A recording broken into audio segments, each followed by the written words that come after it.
소노무라 도모히코가 집에 들어갔을 때 그의 가족은 이미 저녁 식사를 끝낸 후였다. 전자기기 회사에 다니는 아버지는 다다미 방인 거실에서 프로야구 중계를 보고 있고 고등학생인 여동생은 자기 방에 틀어박혀 있다.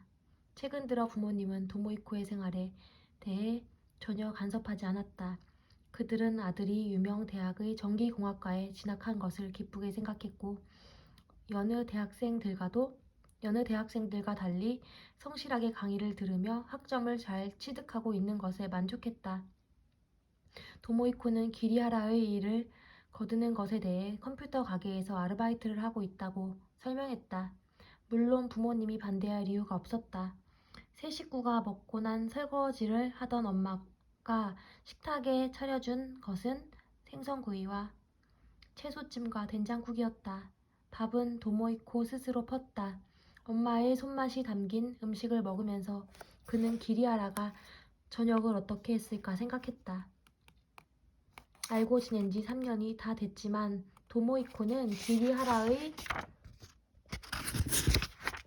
성장 과정이나 가족에 대해 아는 바가 거의 없다. 그나마 아는 것이라고는 예전에 그의 아버지가 전당포를 했었고 지금은 아버지가 돌아가시고 없다는 것 정도였다.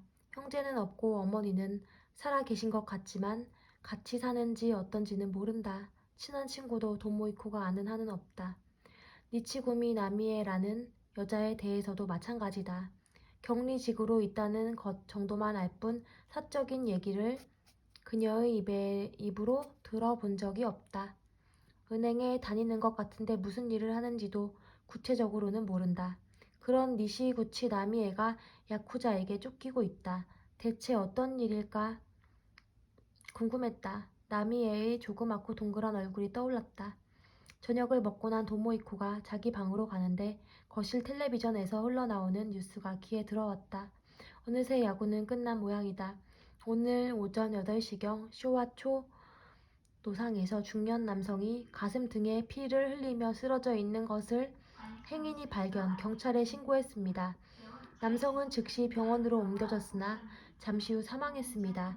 이 남성은 고노와나구 니시구조에 사는 은행원인 46살 마나베 미키오 씨로 가슴 등을 예리한 흉기에 찔린 것으로 경찰은 보고 있습니다. 행인이 미나베 씨를 발견하기 직전 현장 부근에서 식칼로 보이는 것을 손에 든 수상한 남자를 목격했다는 증언이 있어 경찰은 사건과 관련이 있을 것으로 보고 수상한 남자의 행방을 쫓고 있습니다. 마나베 씨는 현장에서 100m 정도 떨어져 있는 다이토 은행쇼와 지점에 출근하던 길이었다고 합니다. 다음 소식은 중간쯤까지 요사이 급증하고 있는 묻지마 살인인가 생각했다. 그런데 마지막 부분을 들으며 도모이코는 그만 움찔했다. 다이토 은행 쇼와 지점, 바로 니시구치 나미에가 근무하는 은행이다. 도모이코는 급히 복도로 나가 수화기를 들었다. 그리고 초조한 마음으로 버튼을 눌렀다. 그런데 사무실에 있어야 할 기리하라가 전화를 받지 않았다. 벨이 10번 울린 후 도모이코는 수화기를 제자리에 내려놓았다. 잠시 생각에 잠겨있던 그는 거실로 돌아갔다. 아버지가 늘 10시 뉴스를 본다는 사실을 알고 있었기 때문이었다. 아버지와 나란히 앉은 그는 아버지가 말을 걸지 못하도록 뉴스 프로그램에 열중하는 척했다. 그의 아버지는 무슨 말만 나왔다 하면 아들의 장래와 연관시키는 버릇이 있다. 뉴스가 끝날 즈음에야 이 사건이 나왔다. 그러나 그 내용은 조금 전에 들은 것과 같았다. 뉴스 앵커는 이유 없는 묻지마 살인의 일종이 아닐까 싶다는 의견을 피력했다. 전화벨이 울린 것은 그 직후였다. 도모이코는 반사적으로 엉덩이를 들었다. 내가 받을게 하고서 복도를 나갔다. 그는 수화기를 들고 네, 소노무라입니다. 라고 대답했다. 나야. 수화기 속에서 예상했던 목소리가 흘러나왔다. 조금 전에 전화했었는데 도모이코가 목소리를 낮추고 말했다. 그래, 뉴스를 봤나 보군. 응, 나도 그 뉴스 방금 봤어. 그 뉴스라니? 설명하자면 길어. 그보다 지금 좀 나올 수 있어? 뭐? 도모이코가 거실 쪽을 돌아보았다. 지금 바로? 그래. 어떻게든 나갈 수는 있지만 잠깐 나와봐. 의논하고 싶은 일이 있어. 나미에에 관한 일이야. 연락 왔어? 수화기를 잡은 도모이코의 손에 힘이 들어갔다. 지금 옆에 있어. 어떻게 된 일이야? 설명은 나중에. 아무튼 곧장 와. 아, 사무실 말고 호텔로. 기리아라는 호텔 이름과 방 번호를 말했다. 그 순간 도모이코는 심경이 약간 복잡해졌다. 고등학교 2학년 때 예의 사건이 일어났던 호텔이었다. 알았어, 곧 갈게. 방 번호를 다시 한번 확인한 도모이코는 전화를 끊었다. 그리고 엄마에게는 아르바이트 하는 컴퓨터 가게에 문제가 생겨서 가봐야 한다고 말하고 집을 나섰다. 엄마는 전혀 의심하는 기색 없이 고생이 많네라고 대견한 듯 말했다. 서둘러 집을 나온 덕분에 전철이 끊기기 전에 탈 수 있었다. 도모이코는 하나오카 유코와 데이트하던 당시를 떠올리며 그때와 같은 길을 더듬어 갔다. 환승구도 플랫폼에서 전철을 기다리는 자리도 쓸쓸한 한편으로 그리움을 불러일으켰다. 그 유부녀가 그로서는 첫 여자였다. 그녀가 죽은 후로는 작년에 미팅에서 알게 된 모 여대생과 섹스를 하기 전까지도 도모이코는 여자와 키스조차 해본 적이 없었다. 그런 추억이 있는 호텔에 도착하자 그는 곧장 엘리베이터 홀로 향했다. 이 호텔 어디에 뭐가 있는지는 익히 알고 있었다. 꽃 기리아라가 다시 도모이코 쪽으로 고개를 돌렸다. 감색 재킷을 입고 있던 덩치가 큰 야쿠자. 이름이 에노모토라고 하던데 나미에가 그 인간 뒤를 대주고 있었나봐. 뒤를 대다니 돈? 그래 돈 말고 뭐가 있겠어. 단 자기 돈은 아니었어. 뭐라고 그럼 혹시. 그래 기리아라가 고개를 끄덕였다. 은행 돈이지. 온라인 시스템을 이용해서 에노모토의 계좌로 돈을 빼돌렸나봐. 얼마나? 총액이 얼마나 되는지는 나미의 자신도 모른대. 아무튼 많을 때는 2천만 엔 이상이나 움직였다는 거야. 1년도 넘게 그랬다는군. 그게 가능해? 도모이코가 나미에게 물었다. 그녀는 여전히 고개를 숙인 채 말이 없었다. 가능하다는 거지. 본인이 그랬다고 하니까. 그런데 나미에의 횡령을 눈치챈 사람이 있었어. 바로 미나베라는 남자야. 미나베? 아까 그 뉴스에 나온? 기리아라가 고개를 끄덕였다. 미나벤은 나미에가 당사자인 줄 모르고 자신이 품고 있던 의문을 털어놓았나 봐. 그 말을 듣고 모든 걸 포기한 나미에가 에노모토에게 얘기한 거지. 결국 발각됐다고 말이야. 에노모토로서는 끝없이 돈을 끌어낼 수 있는 요술방망이를 잃고 싶지 않았겠지. 그래서 부활을 시켜 마나베를 살해한 거야. 얘기를 듣는 순간 도모이코는 목이 바짝바짝 타들어갔다. 심장도 쿵쿵 뛰었다. 그렇게 된 거였구나. 하지만 나미에로서는 쾌재를 부를 기분이 아니었던 거지. 마나베가 죽은 건 자기 때문이니까. 기리아라의 말이 끝나기가 무섭게 나미에가 오열하기 시작했다. 그녀의 가녀린 어깨가 파르르 떨렸다. 그런 식으로 말할 필요까지는 없잖아.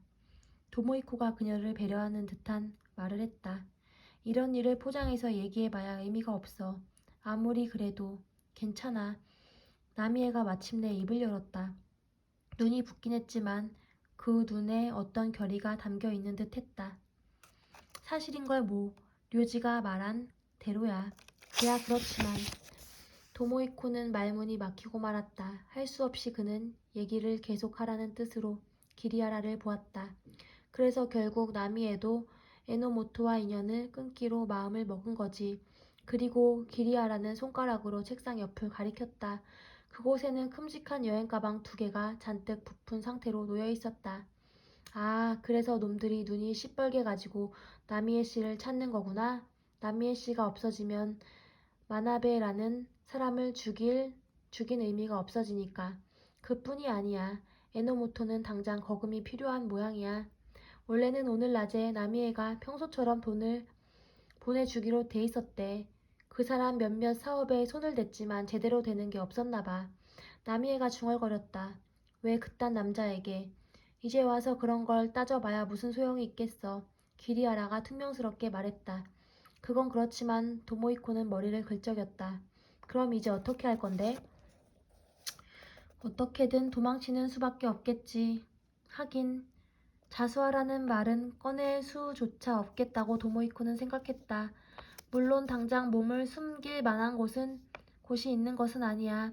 그렇다고 이 호텔에 마냥 있다가는 언젠가 들키고 말 거고, 에노모토는 피할 수 있을지 몰라도 경찰까지 피할 수는 없을 테니까.